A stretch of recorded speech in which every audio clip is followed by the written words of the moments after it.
¿Se puede vivir de la cultura, del papel? ¿Es un buen negocio? Yo a día de hoy veo a las parejas jóvenes que tienen hijos pequeños que vienen mucho a por libros, cosa que años atrás no lo veía.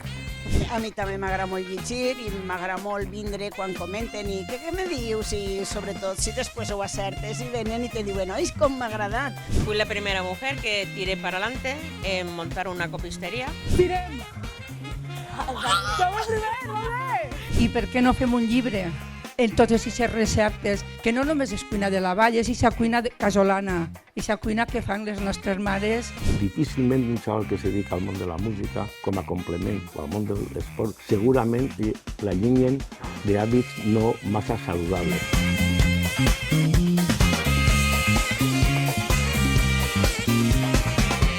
Bona vesprada, estem en este raconet tan bono que ens han preparat, en el Cau de les Arts. Este és el podcast de la Regidoria de Cultura de la Vall d'Uixó i en col·laboració amb Nyas Comunicació. Ens trobem a la Fira del Llibre, el Cau de les Arts i anem a començar este podcast en aquests tres artistes que ara presentaré. Però abans m'agradaria fer una xicoteta editorial i dir-vos que el món de la cultura estem de vespra festiva perquè l'any que ve celebrarem els 100 anys de la generació del 27. I d'entre tots els seus membres, potser Lorca serà un dels noms que més ressonaran. Medio pan y un libro és el títol del discurs que Federico va pronunciar el dia de la inauguració de la biblioteca del seu poble natal. Va ser al setembre de l'any 1931 a Fuentevaqueros.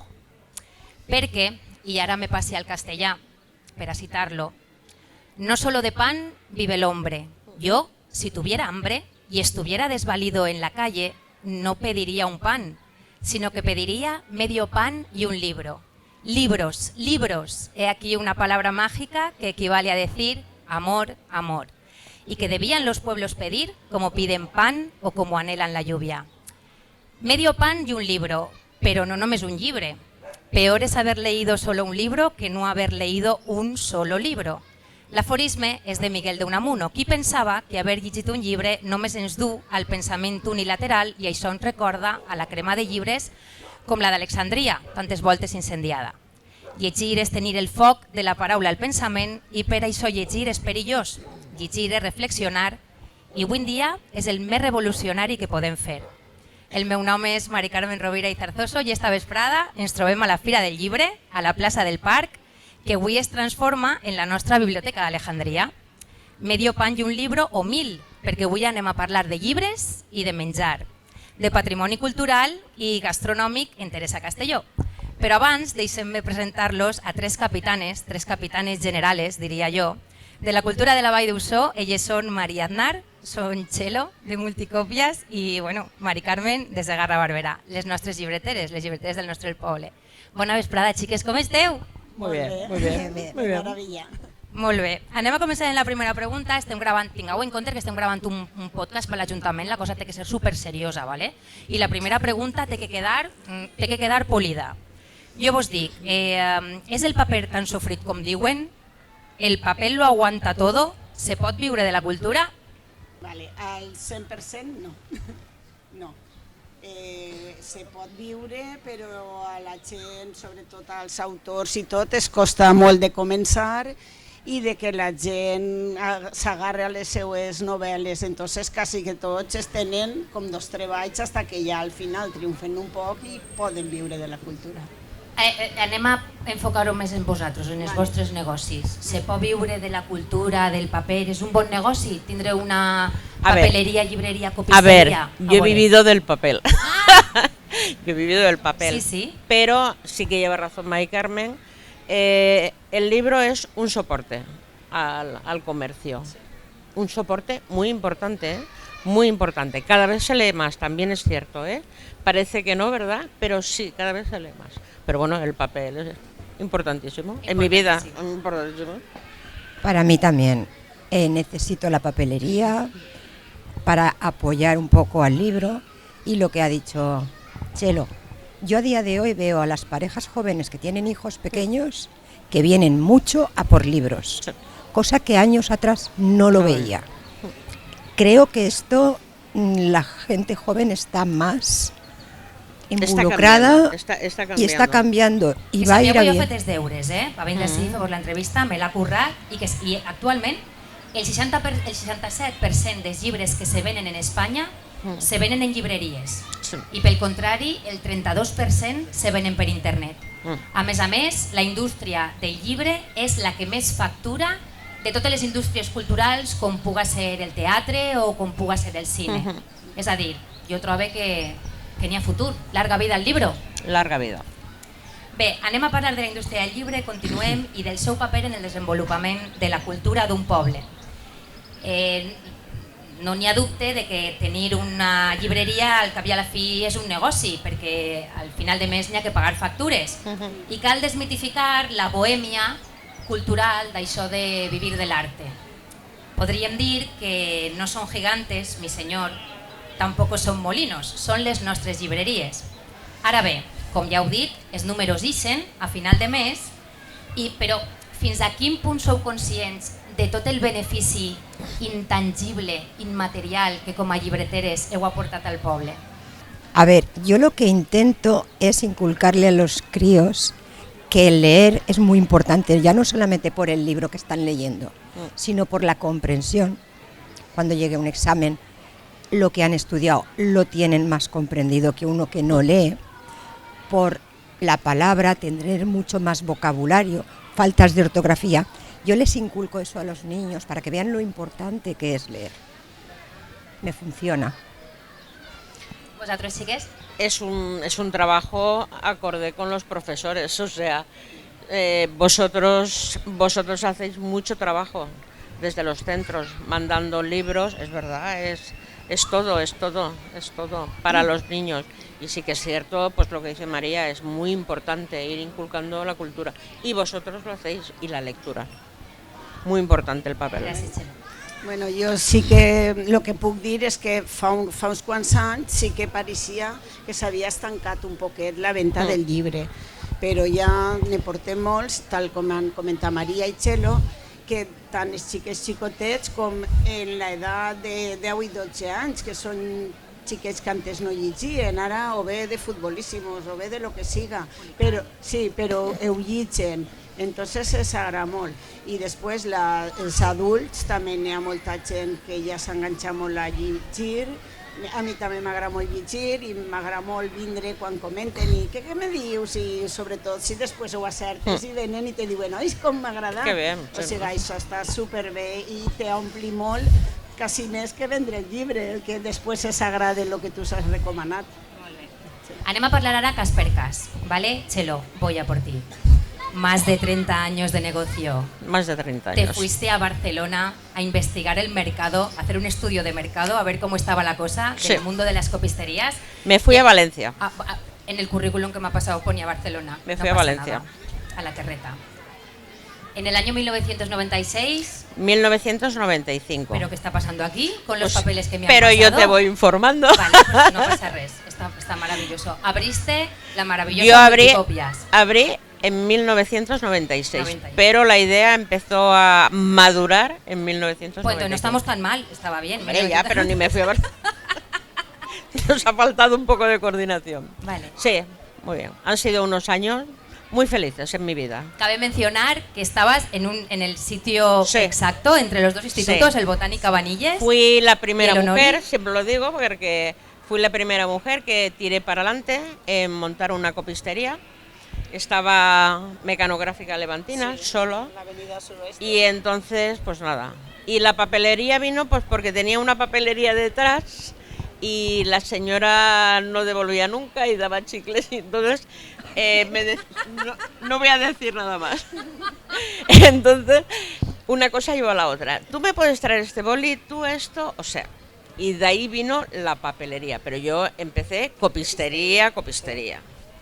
Con las chuletas integradas. Es lo que te iba a preguntar. Claro. Más de 30 años, tendrás anécdotas Buah. y será complicado, será muy complicado. No Chelo, puedo, pero podrías- no puedo contar. Estoy viendo a Manuel, ya me está dando la risa. No puedes contar nada, no puedes contar nada, no, nada confidencial. A ver, no puedo A quien le contar- dan el título después ya no se lo pueden retirar. A ver, no, es que encima he quedado como la chuletera de la provincia. Me Madre toco las mía. narices, que yo he hecho más cosas. Pero sí que es cierto que yo cogí la medida Y entonces los metían en bolígrafos Bic. Entonces yo cogí la medida, claro, y ten en cuenta que no habían ordenadores, lo hacían todo a mano. Entonces me salían bordados. Las chuletas bordadas me salían para meterlos en los bolígrafos Bic. ¿Ves? Patrimonio Claro. inmaterial de todos nuestros estudios Por académicos. supuesto, por Sí, supuesto. sí, sí. Mari Carmen, passem a tu. Negoci familiar, Sí. vam estar investigant, el nostre Juan Fuertes mos ha passat uns xicotets articles que se van publicar a l'any 1935 Sí, parlant així d'un és. tal Manolo Barberà Sí. i bueno, va estar publicat en el Heraldo de Castellón. Contamos qui va ser esta personeta. Vale, pues era mi abuelo que tenía un germà d'ell, tenía una imprenta en Castelló. Entonces ell venia hacia la vall a modo de representant, perquè n'hi ha moltes fàbriques de sabates, a replegar faena d'imprenta. I entonces la gent li va comentar, ja, per què no te ho montes tu així el mes d'anar i vindre? I van vindre els dos, mi abuelo i mi abuela, i tenia 3 fills, una d'elles ma mare. I després en guerra i això va morir mi abuelo, se va quedar mi abuela en les filles, la imprenta se va perdre però la va recuperar, se'n dona, va agarrar un camió i se'n va anar a per les màquines de la imprenta. I estàvem al palau on està ara l'Ajuntament. I ja està, després se va casar mon pare i mon pare sempre ha sigut el que ha dut el tema de la papeleria i llibreria. Els altres estaven dins en la imprenta i el que atenia era mon pare. I jo, pues bueno, de xicoteta, jo eixia d'escola i m'agarrava el berenar i me n'anava a la tenda. M'encanta, és que per mi no s'anar a treballar, jo soc feliç allí. Y después ho he continuat. María, es tu momento. No te conocía. No, sabes que me he ido a presentar esta mañana porque no te conocía de nada. Y me ha alucinado mucho con la pasión y la ilusión que hablabas del tema de vender libros. Y yo digo, como si tuviera 20 años y acabara de abrir el negocio. ¿Qué es lo que te motiva? ¿Qué es lo que te mueve? ¿De dónde sale esa pasión? A mí me ha gustado siempre, siempre leer. Con 12 años yo leía en mi casa, no leía a nadie. Pero en aquel entonces, en el mercado venían y traían libros que tú comprabas el primero y cada semana los cambiabas a cambio de mínimo. Entonces no era como ahora, que hay bibliotecas y todo esto. Y yo me estaba deseando que llegara el viernes para cambiarlo y el domingo ya me lo había leído. Entonces me encanta leer. Cuando monté la librería es por la ilusión que yo tenía de tener una librería. Y a día de hoy estoy muy contenta de haberla abierto, porque es que me ha llenado plenamente. Considero que es un sueño cumplido y me da muchísima pena terminar, acabar etapas. pero llegará, no podemos hacer otra cosa. Es así, es así. Y nada, en mi página web pongo, la librería es un lugar para mentes inquietas, que es lo que yo he sido toda la vida. Y seguiré siéndolo así de claro. Bueno, xiques, en uns minuts tindré així a Teresa Castelló sentaeta per a endolcir-nos la vesprada. I a ella li preguntaré allò de que si som el que mengem. Però a vosaltres vos pregunte, som allò que llegim? Podríem dir, ¿nuestro librero o librera nos conoce más que nuestro algoritmo? Quina relació establiu en els clients a l'hora de saber els gustos? Bueno, normalment és que són clients assidus, tu ja saps, es coneixes un poc i saps el que s'agrada. Entonces, però a vegades també te sorprèn, perquè una persona que tu dius, no per res, sinó per lo que parles i per el físic i tal, i resulta que li agrada una cosa de llegir que tu haveres dit que mai en la vida. Vull dir que és com no sé, un meló per obrir, no se pot saber. A més, sempre n'hi ha, ui, ja no m'he la paraula, n'hi ha lectures que no te decidiries a llegir i després potser la novel·la fantàstica, que ara està molt de moda. Jo tinc clientes que un llibre així se'l llitgen en 2 dies, és que diu que és increïble. I la llitges i dius, pues sí, i jo no ho haver a fer mai, és que no se pot saber. N'hi ha que provar tot tipus de lectures. Totalmente de acuerdo. Luego, aparte de eso, el factor prensa, la prensa, la radio, la televisión también hace mucho. Y mucho es por impulso. He visto esta novela o he leído esta novela, la publicidad hace mucho. Pero sí que es cierto que los clientes que ya tenemos, clientes, vienen y ya sabemos más o menos lo que quieren. Sí, sí. Los ves, son clientes de muchos años, ¿verdad, claro, María? Entonces ya los ves entrar y ya sabes que quieren, o bien el último del autor que le gusta, o bien, pero sí, ya los tienes. Es un poco ya de empatía que tienes con él. Sí. Yo confirmo lo que están diciendo ellas, pero también te voy a decir algo que yo, primero, estaba muy enfadada con el Internet. La gente, los influencers, recomiendan libros y los niños que no han leído nunca, muchos empiezan a leer por esos niños, por esas influencias. Te lo puedo asegurar. Es que yo he visto a madres decirles, es que tú no has leído nunca, pero este sí. Entonces, un poquito de cada. Sí. Bueno, xiques, se mos va plantear fer este podcast i portar a la tradició literària del nostre poble, les nostres llibreteres. Fins aquí eren les preguntes que jo tenia preparades. Volia que la cosa quedara així com a molt dolceta, molt redoneta. Ara és el moment, tampoc és en plan de dir hablar ahora o callar para siempre, però ara és el moment de tancar l'entrevista, alguna anècdota, algun agraïment especial, alguna coseta que vull gaudir en la Fira del Llibre, no sé. És el vostre moment. Bueno, pues jo, per supost, agrair sempre a tots els meus clients que han confiat en la meva llibreria i no sé, és que és una cosa que és un carinyo tan ja i una amistat que te coneixes que és un encant de gent de vindre, perquè és que n'hi ha gent que jo ja li guardo el llibre sense saber si el vol o no, perquè sé que el va voler. O sigui, és agrair a la clientela i sobretot és que, com ara avui una xiqueta en el meu stand m'acaba de dir pues anava a comprar-lo a Amazon, pues mira, el compre així. O sigui, hem de tindre present tant en llibreters com en altre tipus de comerços. Si volem tindre els carrers en vida, aparquem un poquet a Amazon i confiem en els comerços locals. Yo agradecer a mis clientes, pero también el apoyo que nos ha dado siempre el ayuntamiento, el que haya estado. Es importante que esta feria empezó con una idea de Marc, de Nelo, y entonces siempre agradecer siempre el apoyo que nos han dado y el que nos han facilitado mucho las cosas. Entonces yo siempre gracias, pero en mayúsculas, por darnos visibilidad a las librerías y por apoyarnos, importantísimo. Yo vuelvo a repetir lo mismo que ellas, gracias sobre todo a los clientes, al ayuntamiento, a la gente que no me conocía y ahora me aprecia, no sé cómo decirlo, y lo que me llena. Todo esto me llena mucho y estoy muy agradecida, la verdad. Vale, xiques, pues tanquem així, que vos ha paregut? Esteu un poc nervioses, però al final bé, Una no? maravilla. Això ja queda per la posteritat, Una maravilla. no? Crec que mos porten una coseta per així. Vale. Mira.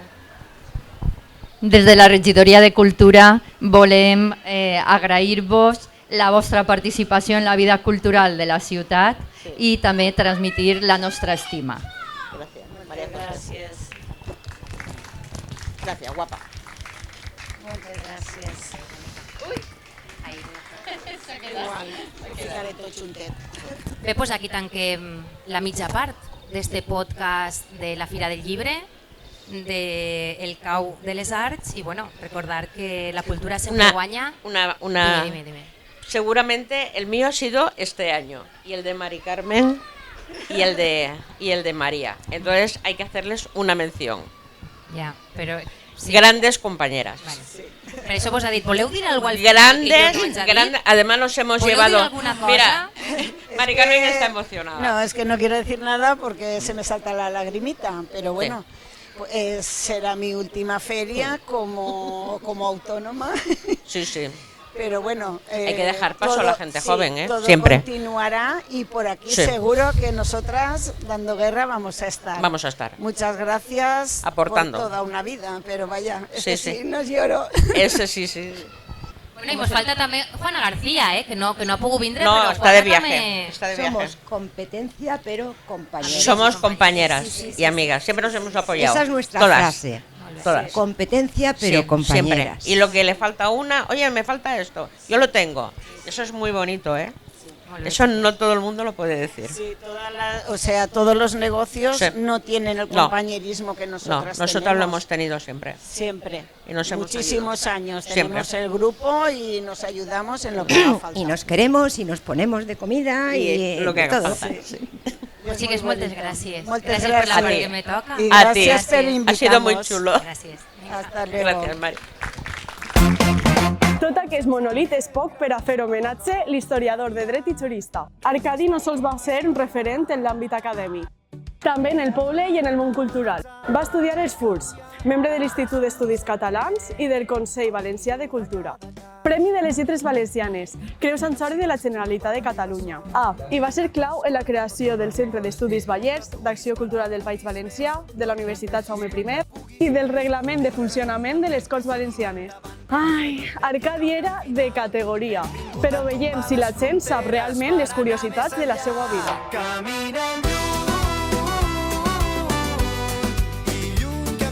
Una pregunta amb tres possibles respostes. Sols una és la verdadera. Arcadi va ser un advocat i jurista, però defenia que les lleis eren imperfectes, racionals i molt necessàries i no teníem cap mena de validesa. La B, la segona, la B. Eren racionals i molt necessàries? Sí. Vos comente, va ser un advocat que definia que les lleis eren imperfectes. Oh! Ja ho sabem. Ja ho sabem, no ho sabíem, la veritat. Eren imperfectes. Imperfectes. I són imperfectes. Ho són avui en dia encara. Encara. T'haig de dir tres frases, però sols una és veritat. La primera, va ser el primer alcalde de la vall i per això sabia tant de reglaments. La segona, va ser regidor de l'Ajuntament de la Vall durant més o menys 6 anys en cultura. I la tercera, va viure sempre a la Vall perquè deia que no podia allunyar-se del poble. A veure... La segona és que havia sigut alcalde? No, havia sigut regidor de cultura. Regidor de cultura. Ixa, la segona? Bueno, matrícula, una altra matrícula sobre la Universitat d'Arcàdia, sí,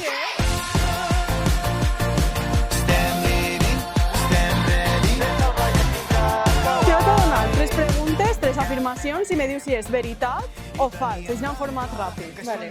Arcadi vivia a Civalls i tenia una gran connexió amb les festes de Sant Vicent. Verdader. Molt bé. Seguim. Arcadi va ser el primer mantenidor de les festes de Sant Vicent Ferrer. Verdader. Per ahí? Què passa per ahí? Arcadi era un amant de l'empedrau i el sabia cuinar molt bé. Fals, perquè si les altres dos eren verdaderes. Bueno, per l'estratègia.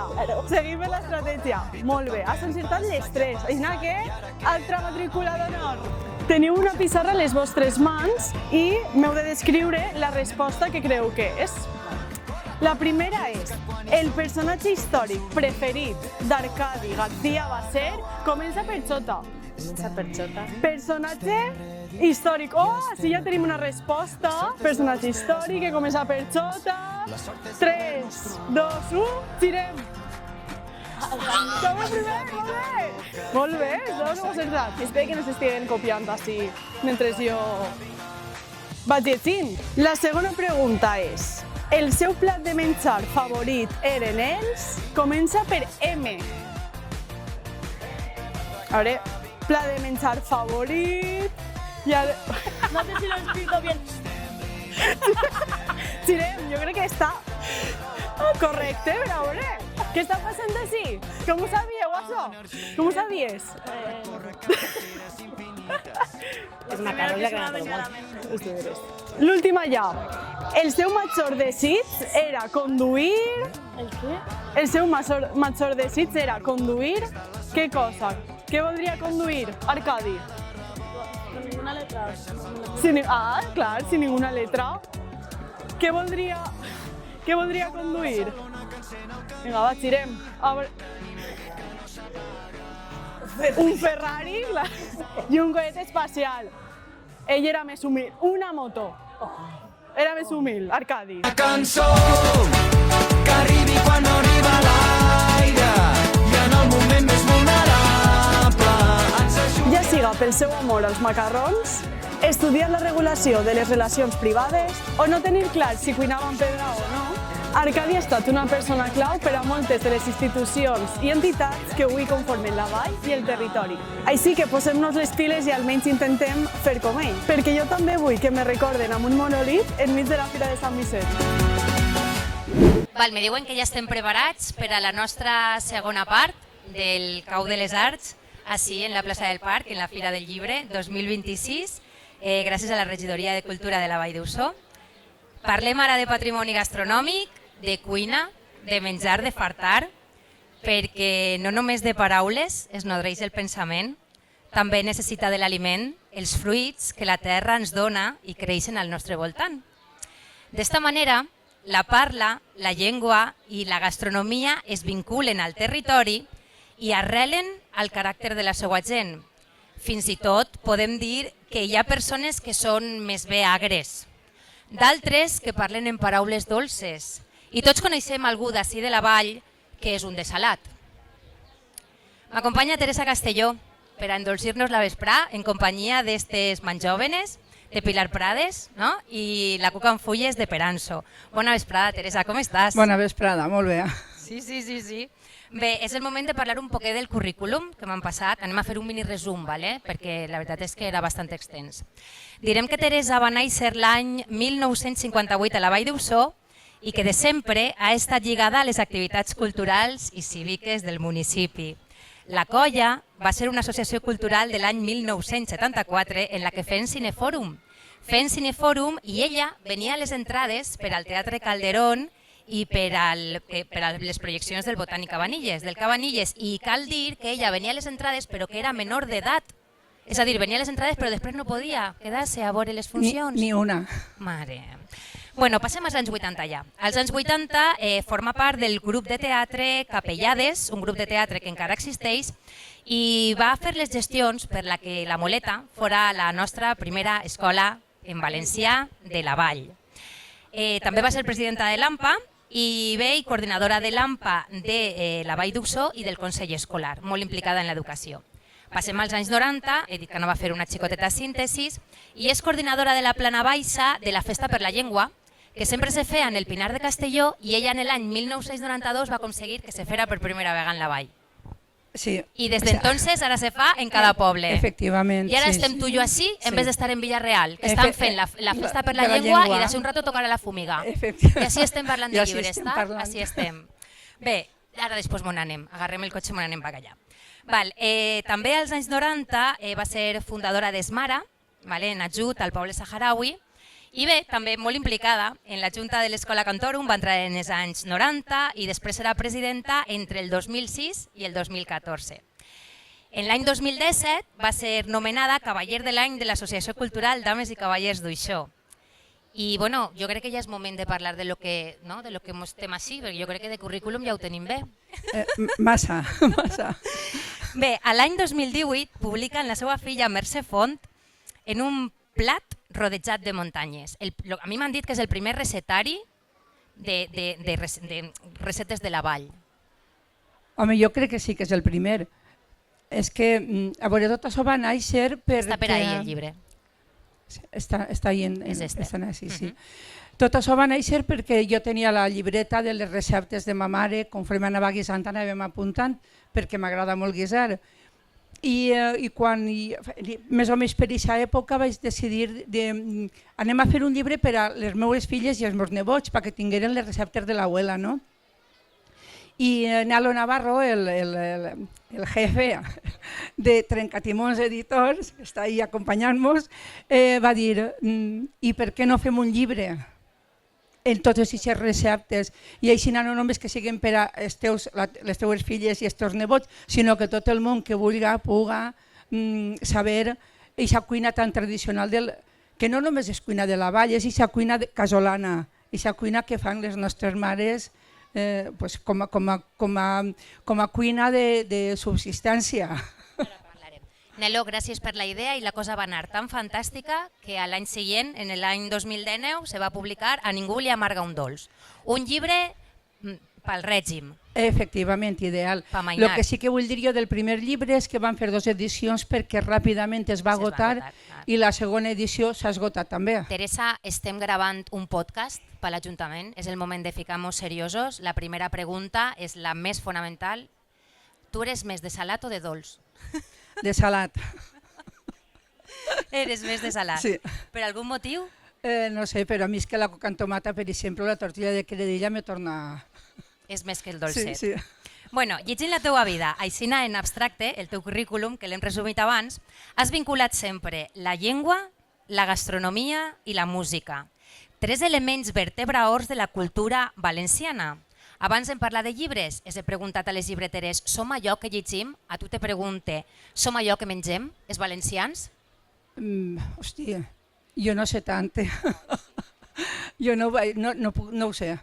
No ho sé, jo sí que te puc dir que n'hi ha molta gent que li agrada molt el dolç i és més aspre que una llima, i n'hi ha gent que menja molt de salat i és dolceta. No sé dir. Seguim en el tema. He fet els deures, he estat investigant. Mira, vaig a contar una història. Va haver un grec que vivia en Amèrica, era immigrant, que se deia Stamatis Moraitis. Tenia 66 anys i li van detectar un càncer de pulmó terminal. I ell va dir, ostres, no puc morir-me així en Amèrica perquè si moris en Amèrica val massa diners i jo vull que m'enterren en Grècia. I ell i tota la seva família se'n van anar cap a Grècia. I allí saps a què se va dedicar en Grècia? A passejar per vora mar i hasta un viñedo i un huerto ecológico d'estos que te fas ahí. Bueno, pues tenia 66 anys, el càncer era terminal i va morir als 96. Ahí parlem de la dieta mediterrània.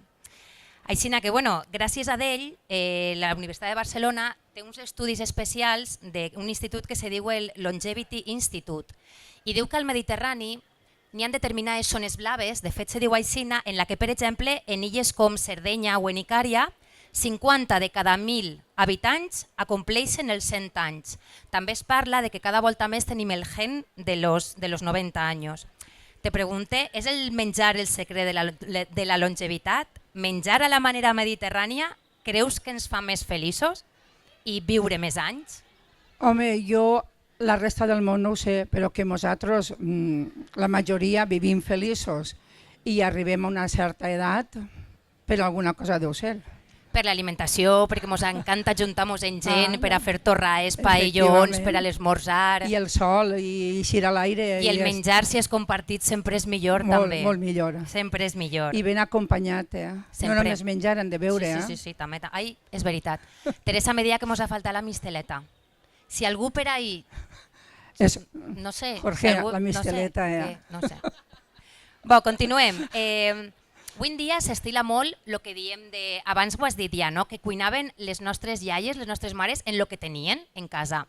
I ara s'estila molt, suposo que si has anat, pues, jo què sé, a sopar, a dinar per ahí, ara s'estila molt tot això de ingredients de quilòmetre zero, cuina de proximitat. Així s'anuncien el que són els restrobars, els gastrobars, els bistró. Jo te pregunte, eren les nostres iaies unes avançades de la cuina moderna? Efectivament. O sigui, són les que van crear el fonament de tot això. Per el tema de que gastaven el que tenien a casa. El que tenien. I ara això se ven com a lo modern, quan és el que s'ha portat fent tota la vida. Tota la vida, efectivament. Tota la vida, sí. Clar. Bé, al pròleg del llibre de Salaet, podríem dir, dels ingredients... Ai, se m'olvida esta pregunta. Quan me va passar els llibres Manel, jo dic, ostres, per què no ha triat l'empedrao a la portada? Perquè jo sóc de les que pensen que un llibre ha de començar a llegir-se per la portada. I de repent me veig en un plat rodejat de muntanyes, que parafrasea el que és el nostre himne, i me veig l'arròs passejat, que se diu en la vall. És que l'arròs al forn... L'arròs al forn, l'arròs passejat. Després li vaig treure un fil, és que això no ho ha copiat, ara vaig a improvisar total. I per què no vas ficar l'empedrao? Que és més nostre. Perquè era massa evident. Era massa evident. O sigui, van triar també l'estètica. O sigui, l'arròs al forn té una foto preciosa, en tots els colors, en tots els ingredients. Per ahí estarà Nelo, això mos ho haguera pogut aclarir Nelo. Sí, van triar jo m'imagine... Una miqueta també estètic. Sí, perquè la foto d'una cassola en l'empedrao se veu dins, no és tan vistosa, no té tant de color. I els editors ja saps que miren molt... Els editors manen, els editors manen. Sí. Pues jo pensava així anar una miqueta més enllà i dic, clar, dic que han ficat l'arròs passejat, perquè no sé si saps, que va ser a final del segle XVIII, principis del segle XIX, quan així teníem aquestes alqueries, no? Teníem les alqueries andalusis, i se va ficar un forn on més o menys ara està la jefatura de la policia local. I en aquest forn, que la gent portava el menjar a aquest forn, poquet a poquet, va anar creixent i aquest nucli urbà congregat al costat d'aquest forn. I jo me n'anava més allà i a pensar, clar, ha ficat l'arròs passejat perquè és la fundació del poble, però resulta que era per estètica. Sí, jo crec que sí. Les coses no sempre són tan complicades. No sempre són tan complicades.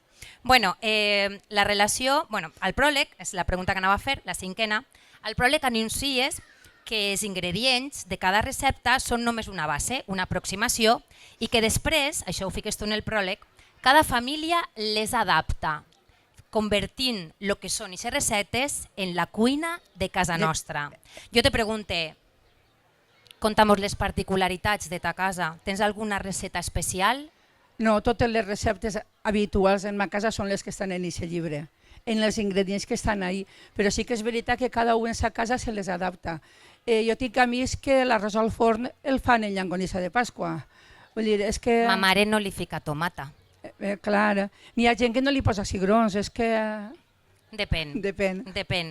Hi ha algun secret que no siga com el de la Coca-Cola, que se puga revelar? No tinc secrets jo. No. A mi el que m'estan fent és moltes ganes d'anar a dinar a ta casa, perquè dius que tots aquests ingredients es fas, ahir n'hi ha més de 30 recetes, que fas una per mes, tot el mes el tens cobert. Sí, més o menys. Un dia fas arròs al forn, l'altre dia fas puchero. Clar. Pues sí que t'agrada cuinar, sí, jo no tinc tanta paciència. No, a més, és que passa que la Mercè i jo ara ella està per la cuina més moderna, més... Esferificació. No, i allò les agrada molt la cuina asiàtica i tot això. I entonces mos tornem. Jo faig la olleta, l'empedrao, la paella i ella fa coses. Les coses d'innovació. Bueno, preparant-me l'entrevista, la relació entre cuina i dones és evident.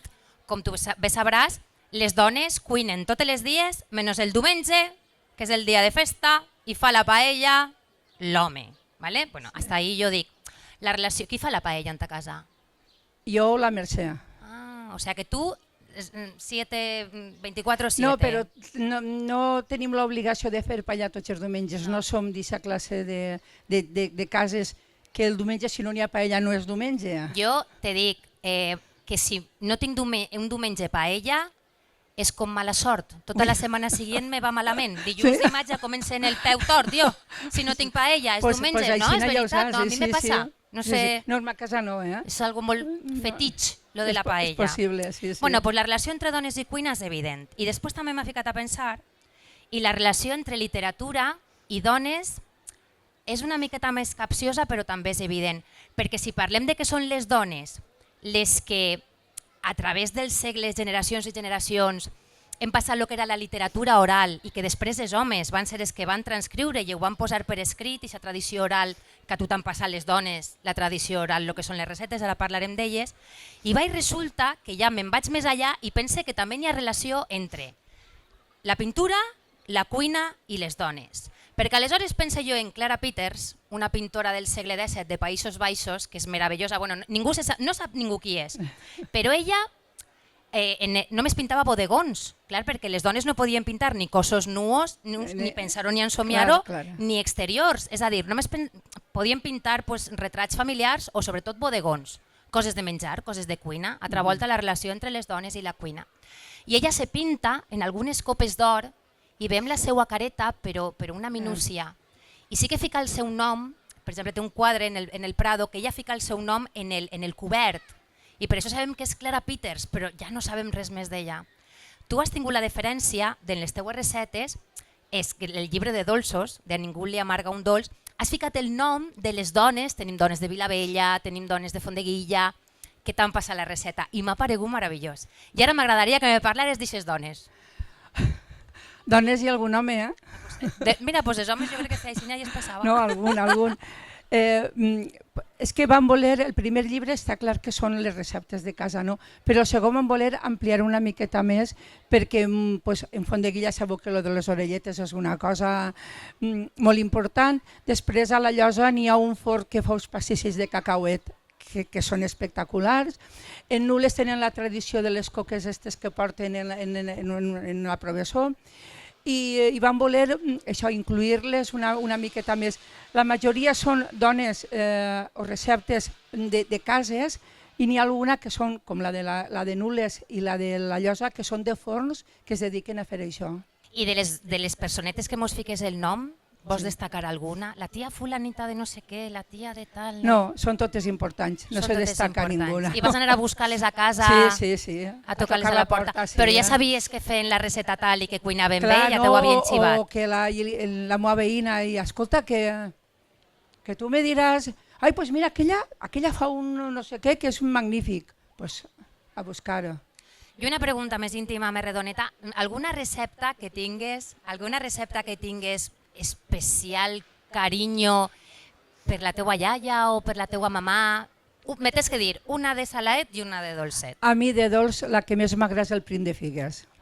És el que faig normalment perquè m'encanta, perquè és molt fàcil, perquè la pot fer qualsevol persona, encara que no tingui ni idea de fer dolços, en quant a dolç. I en quant a salat, possiblement una de les coses que més m'agrada a mi és l'olleta. La de dijú sense carn, I te va ensenyar a cuinar la mamà, la iaia, la mamà? No, m'abuela no. La mamà. És que m'abuela només sabia fer tortilles en un ou. Pues sí que si acabava feia una tortilla de 2 ous ja no acabava sabia. Ràpid, pues, sí, ja sí, està, pobra. Pues. Sí. Bueno, va trobar una època molt lletja i pobra no... No tenia més. No, bueno. Però ma mare sí que, bueno, el que sé, ho sé per ella, clar. Per la mama. I tu li ho has passat a la Mercè? Sí, perquè mira, tinc 2 filles. Roser li agrada cuinar? No gens. Ai, bueno, no passa no res. Gens. Tot no se pot tindre. En la meva família està tot molt repartit.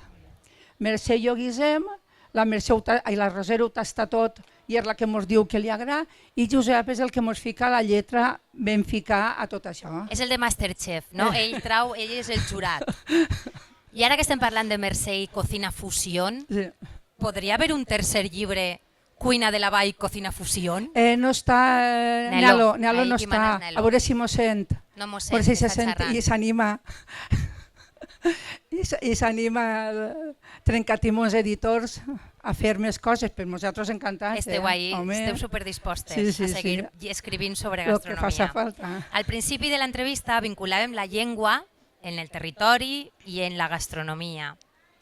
Gastronomia, llengua i territori. Jo m'agradaria que el públic, el que tenim, que participara i que ens diguera si coneixen algun refrany sobre menjar. Jo crec que sí que en coneixeran algun, no? Algun refrany sobre menjar. Mon pare tota la vida en el cap com un bombo dient-me allò de a la taula i al llit al primer crit. Una que m'agrada molt és això de això és pa i pimentó, que vol dir que és algo molt senzill, que diríem en la vall, molt senzill però que queda molt resolutiu. Algun refrany més? Vos sabeu per ahí? No pot ser. No? Ai, que no aprovareu. No? A ningú li amarga un dolç, correcte. Sí, i és com diuen això de salat pel gat i el dolç tot el món vol. Qui guisa dolç, guisa pa tots. Qui guisa salat, guisa pel gat. Algú més? Se sap algun refrany més? Ràpid, pensem. Pim-pam. Crios parlen al joc el que els pares parlen al foc. Olé! Algú sap alguna coseta, vol dir? No se vos ocorreix ningú més? Molt bé, doncs bueno, Teresa, continuem amb tu. La última pregunta també és molt important. Anem cara a l'estiu. Jo crec que estem tots enfocats ja en l'operació Bikini. És cert que els dolços de casa no engorden encara que tinguen 1 litre d'oli i 2 quilos de sucre? Això és una mentira. Lo que és de casa no engorda o sí? Sí que engorda, sí. Ara mateix se m'acaba de caure un mito. I tant que sí. Sí, el que passa que ara tenim moltes alternatives perquè n'hi ha molta gent que és celíaca o molta gent que és al·lèrgica o que és intolerant a la fructosa o a lo que siga, i entonces tens moltes alternatives a aquest sucre blanc, refinat, que pots anar fent que t'engorda una miqueta menys, però no per això hem de deixar de menjar-ho, Sí, no. N'hi ha que menjar de tot. Bueno, jo no sé vosaltres, però a mi m'ha entrat un poc de ganeta. A veure, són les 8, avui és hora d'anar a fer la picadeta ja, el vermut. Tindrem que anar tancant. Sí. Teresa, alguna coseta que vulguis comentar? No, moltes gràcies. Agraïments. Bueno, agraïments sempre. Salutacions. Com sempre, agrair a la meva família. Molt bé. Que sense ells no seria possible tot el que fem. I a l'Ajuntament, que ens facilita que puguem comentar. Què passó tan bonico? Clar, este raconet que ens han muntat així tan bonic. El cau de les arts. El cau de les arts, i aquest nom, per cert, és una preciositat. I molt bé. Molt bé. Pues despedim així el podcast, agraïm també a les nostres llibreteres que s'han acompanyat en la primera hora de programa. Moltes gràcies a elles, al Cau de les Arts i a la Regidoria de Cultura de l'Ajuntament de la Vall d'Uixó. Fira del Llibre, llarga vida als llibres, perquè la cultura sempre guanya. Sempre guanya. Gràcies, Teresa. A tu. Bé, anem a xerrar al voltant de la música a la vall.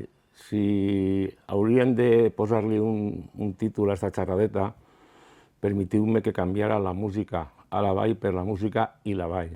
I serà la justificació d'aquest canvi. L'estructura serà molt senzilla. Començarem parlant de la música com un dels trets, una de les senyes d'identitat del nostre poble en relació als pobles del voltant. Posteriorment parlarem d'algunes manifestacions musicals del nostre poble, ens centrarem en alguna d'elles o en algun personatge que jo considero rellevant i finalment extraurem una sèrie de conclusions. Si pensem una miqueta, veurem de seguida que de totes les arts, la música possiblement serà l'art que més directament va a la part emotiva. Per què? Si contemplem l'aqüeducte de Segòvia, possiblement gaudirem de la seva estètica, la seva bellesa, però és inevitable pensar com està ahí tant de temps, com no s'ha caigut. L'oratge, la neu, el calor, els moviments, i ahí està 2.000 anys dret. Si veiem els frisos del Partenon, segurament gaudirem molt de la contemplació, però serà inevitable pensar com se pot, a partir del marbre, fer aquestes transparències d'espanys de les xiques que pareix que ixen de l'aigua. I aquest sistema de polir, de treballar tan perfecte. Si veiem un quadre de Rembrandt, és obligat pensar com pot pintar la llum. Si veiem les menines de Velázquez, encara és més complicat com se pot pintar l'atmosfera o l'aire. Què vull dir en això? Que quan contemplem una obra d'art plàstica és inevitable accedir a la part racional que resta emotivitat. Quan sentim una sinfonia, una ària, un concert, un quartet, va directe i ningú se planteja si és un piano, si és un forte, si és un andante, si és un interval, ningú. Simplement gaudim de l'audició. El nostre poble, com tots sabeu, la música és una de les senyes d'identitat que crec, en tota la modèstia del món, que ens fica en una posició important en relació als pobles del nostre entorn.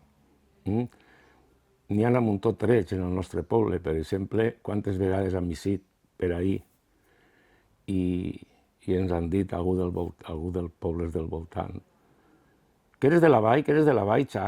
El xa és inevitable, el repetir és inevitable i aquesta línia melòdica ens diuen que parlem cantant. També és de veres no exclusiu de la vall que moltes vegades tanquem reunions, dinars d'amics, activitats, sopars, els tanquem cantant.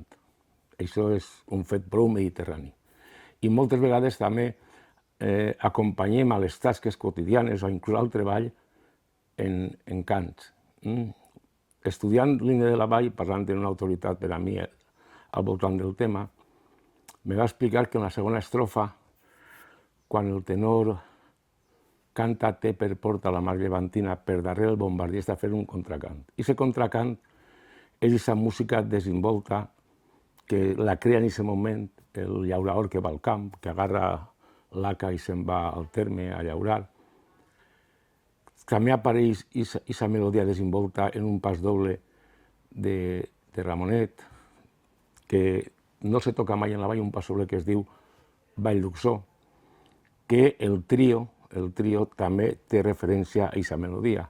Aquest pas doble el va tocar la Municipal de Madrid quan va vindre així a Ramon Ferrer, a dir Ramonet, és Ramon Ferrer. Per tant, aquesta forma que tenim o de parlar o de tancar amb un to events o d'acompanyar les tasques són pròpies del nostre poble. No són exclusives, fixeu-vos que un esclau en Alabama a 40 graus, a ajupir tot el dia, replegant cotó, també fa un cant trist, de queixa. És el naixement del blues.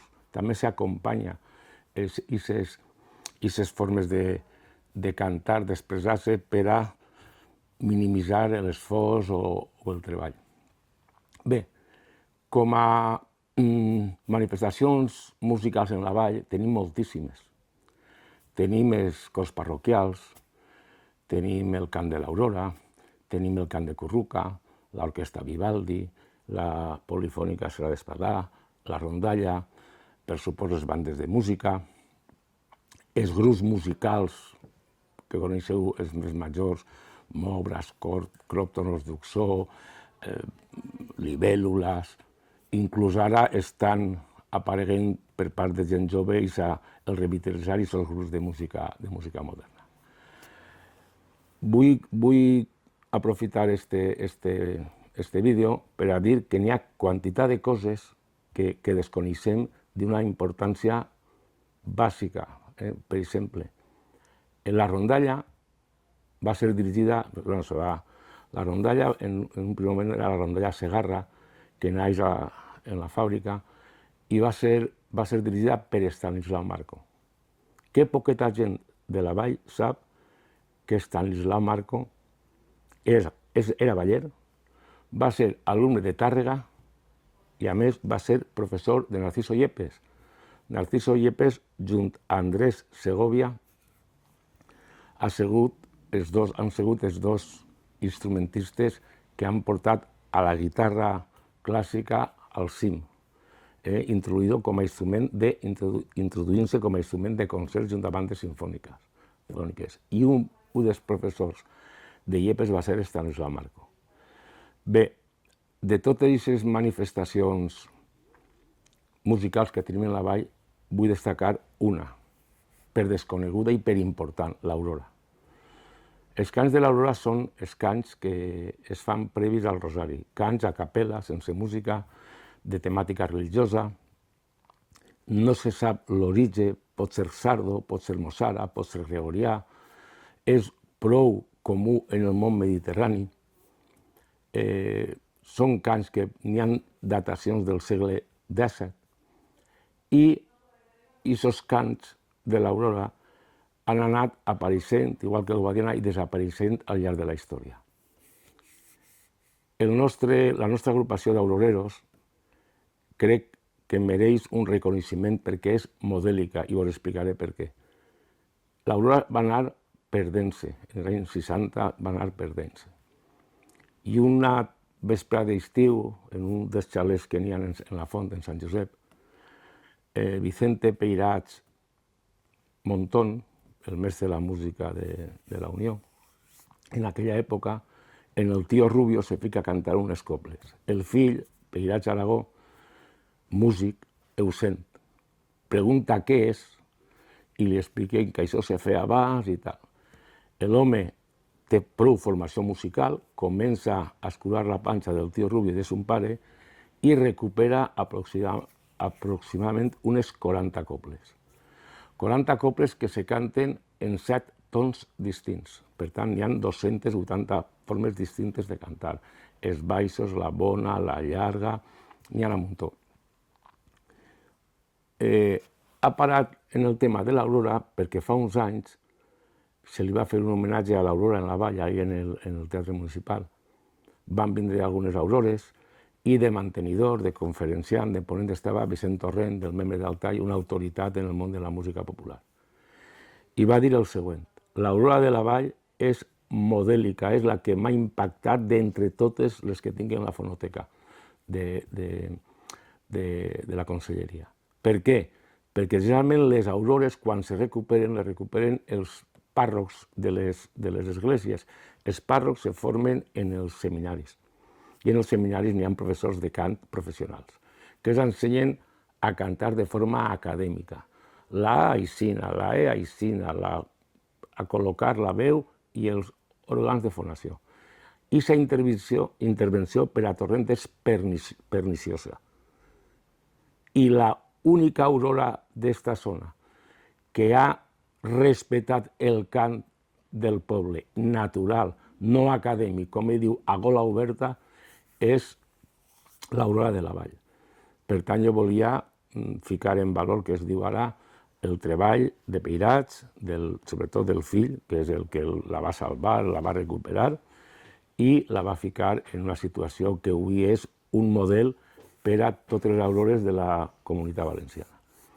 Bé, la segona cosa que volia comentar és no una manifestació musical, sinó és una persona que per a mi és determinant i fonamental en la història de la música de la Vall. N'hi ha un abans i un després. És la figura de Don Miguel Lafuente. No vaig a parlar de la seva biografia perquè és una epopeia. Don Miguel Lafuente, autodidacta, en els anys 40 trombó solista de l'Orquestra de València. Una anècdota, estan dirigida a l'orquestra per nada menos que per José Iturbi i actuant a l'orquestra en el Circo Price, el bis que li va donar l'orquestra al públic va ser apagar les llums, enfocar al trombó solista, que era Don Miguel, entonces era Miguel perquè era jove, alçar-se i fer el solo del bolero. Els trombonistes sabran de la dificultat d'aquest solo, ell tocava en una naturalitat increïble. Però Don Miguel jo el ressalto sobretot per la seva generositat, per el seu rigor, per la seva humanitat. Va vindre a la Vall, donava classes, no cobrava als xiquets, anava a algunes cases i quan venien a sa casa es donava inclús de berenar. Pujava a Fontdevilla totes les setmanes pagant-se l'autobús ell i no cobrava un duro. Va fer una educació integral quan ningú la feia, no només d'emissió, de columna d'aire, sinó també de solfeig, d'afinació, de transport. Ha deixat un segell perfectament identificable de molt d'èxit. I avui en dia encara alumnes d'ell estan copant, sobretot en el metal, en tubes i trombons sobretot, estan copant els llocs més importants en les millors orquestres i en els conservatoris més importants que n'hi ha en Espanya. Per tant, l'Aurora i la figura de Don Miguel volia ressaltar-les. I ara, després d'haver parlat de Don Miguel, i abans de concloure, vos dic perquè de la música a la Vall passem a la música i la Vall. Fa temps se li va fer un homenatge a Don Miguel i ahir al centre, a l'Aixida de la Xola, veureu que ara no perquè està en reformes n'hi ha un monolit que va fer Pepe Creixac, molt ben fet, li va traure inclús la caiguda d'ulls de Don Miguel, en una imatge de Don Miguel, un relleu, i a la dreta crec que n'hi ha unes paraules. I aquestes paraules per a mi estan perfectament col·locades. La música i la Vall a Don Miguel Lafuente. O sigui, és d'un missatge, d'una intensitat per a mi increïble. La música i la Vall, els dos substantius a una persona. I per això m'ha permès el transformar el títol correcte, crec jo que seria La música a la Vall, per fer-li una espècie d'homenatge a Don Miguel i aprofitar aquesta llegenda, aquestes paraules, i la música i la Vall. Així no justifica el canvi. I per acabar, com vos ha dit, les dues xicotetes reflexions. La primera seria que seria important continuar articulant aquesta cadena generacional que tant ens ha enriquit en relació als pobles del voltant, tant quantitativa com qualitativament. Naixen o se produeixen músics de moltíssima qualitat i quantitativament. Nosaltres tenim 32.000 habitants, una miqueta menys que Borriana. Tenim 500 educandos. En Borriana n'hi ha 130. Villarreal té 50 i pico mil. pues tindrà 170 educandos. Nosaltres possiblement, segur que no tenim el nivell ni de Llíria, ni de Bunyol, ni de Cullera, però podem competir en les bandes de la primera secció de València. Enguany mateix, o l'any passat, la SIAC va guanyar el certamen de la comunitat. A veure quin poble de la província pot competir en aquesta secció. I això ho dic en orgull. I Don Miguel dona aquest salt qualitatiu, des del meu punt de vista. Bé, també vos volia dir que aquesta cadena generacional hem de continuar mantenint-la. Per exemple, podria ser Don Miguel, Pedro Botía, Rogelio, Pallarés, Paco de Tales, o si agarrem l'Aurora, pues Vicente Peirats Aragó, ara Burguete, que està seguint en l'escola de Peirats, pues l'Aurora i s'està mantenint. És importantíssim el que està fent escrits, seguint la pauta de Ricardo Pitarch, o en la Vivaldi, Pedro Rivera, Tere Peñarroja. Segur que escrits, Tere Peñarroja, o Rogelio, o Pedro, o tota aquesta gent, quan se dedique a transmetre coneixements o matisos o gustos, segur que tindran en compte els ensenyaments de Don Miguel, de Pedro Rivera, de Vicente Peirats o de Ricardo Pitarch. I l'última reflexió que volia fer és al voltant de la importància de la música en la joventut. A banda de que t'educa l'estètica, el gust, quan entres a formar part del món de la música, siga en un cor, siga en una rondalla, siga en una banda, siga en el conservatori, formes part d'un grup i desenvolupes una sèrie d'hàbits importantíssims per a l'educació integral. Solidaritat, capacitat de superació, respecte, empatia, capacitat de treball, companyerisme, a més de que difícilment un xaval que se dedica al món de la música com a complement o al món de l'esport segurament l'allunyen d'hàbits no massa saludables. Ja no compte la possibilitat, això serien uns poquets, de viure de la música. També se pot donar aquest cas. Per tant, vull simplement comentar-vos que totes les ajudes, recursos, diners que se dediquen al món de la música, siga les bandes, conservatori, cors, on siga, estan molt ben invertits perquè el que fan és enriquir en general el nostre poble. Moltes gràcies.